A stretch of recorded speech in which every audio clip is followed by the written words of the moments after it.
أعوذ بالله من الشيطان الرجيم بسم الله الرحمن الرحيم قال رب اشرح لي صدري ويسر لي أمري واحلل عقدة من لساني يفقهوا قولي السلام عليكم ورحمة الله وبركاته আমি আপনাদের সামনে কিছু উপাধি এই উপাধিগুলি আমি আপনাদের সামনে রাখব তাতে বুঝবেন যে এই উপাধিগুলি এর কিছু উপাধি মানুষেরা নিজেদের নামের সাথে লাগায়, কিন্তু সাহাবায়ে কিরামদের ইতিহাস যদি আমরা এই কোরআনের দৃষ্টিতে দেখি তাহলে কোরআনের 48 নম্বর সূরা আল ফাতহ এর 29 নম্বর আয়াতে আমরা দেখতে পাই আল্লাহ বলছেন মুহাম্মাদুর রাসূলুল্লাহ ওয়াল্লাযীনা মাআহু আশিদ্দাউ আলাল কুফার রুহামাউ বাইনাহুম। রাসূল কারীমের যে সাহাবা তারা নিজেদের মধ্যে খুবই ভ্রাতৃত্ব কায়েম করেছিলেন, আর তাদের ইতিহাসে আমরা কখনো এই উপাধিগুলি দেখতে পাই না। আজকের যুগে আমরা দেখতে পাই যারা জীবনে একবার হজ করে আসেন, হজের শেষে যখন ফেরত আসেন এই লোকটি নিজের নামের সাথে লাগায় আল হাজ অথবা হাজি, মানুষেরাও ডাকে হাজি সাহেব। এই হাজি নামটি কোনো সাহাবাদের নামের সাথে আমরা পাই না।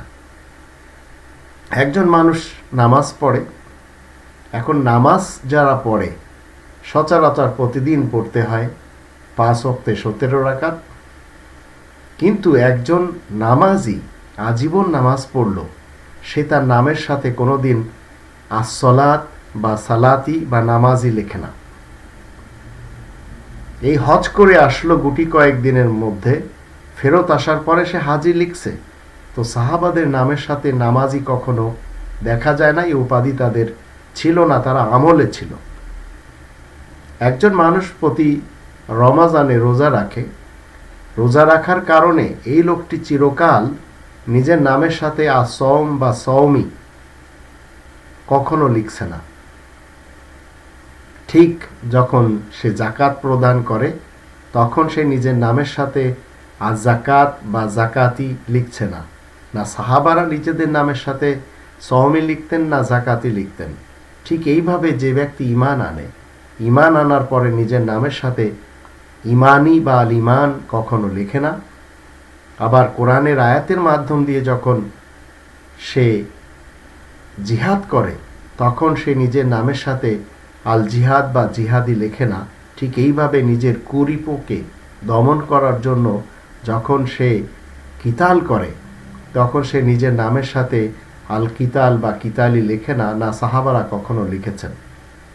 কিন্তু একবার হজ করে আপনি নামের পাশে বা নামের সাথে হাজি অমুক তমুক লিখছেন, কোরআনের ইসলাম আমাদেরকে এসব শিক্ষা দেয় না। হজ এমন একটি রুকন ইসলামে, আল্লাহ বলছেন 3 নম্বর সূরা আলে ইমরানের 97 নম্বর আয়াতে ওয়ালিল্লাহি আলান নাসি হিজ্জুল বাইতি মান ইসতাতা ইলাইহি সাবিলা ওয়া মান কাফারা ফা ইন্নাল্লাহা গানিয়্যুন আনিল আলামিন।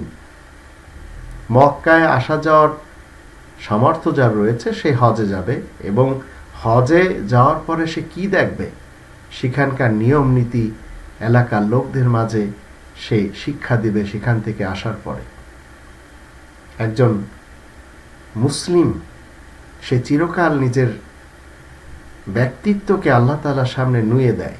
তাই 6 নম্বর সূরা আল আনআম এর 162 নম্বর আয়াত, 162 নম্বর আয়াতের দৃষ্টিতে সে বলে, নিশ্চয় আমার নামাজ, আমার কুরবানি, আমার জীবন, আমার মৃত্যু আল্লাহ তাআলার জন্য।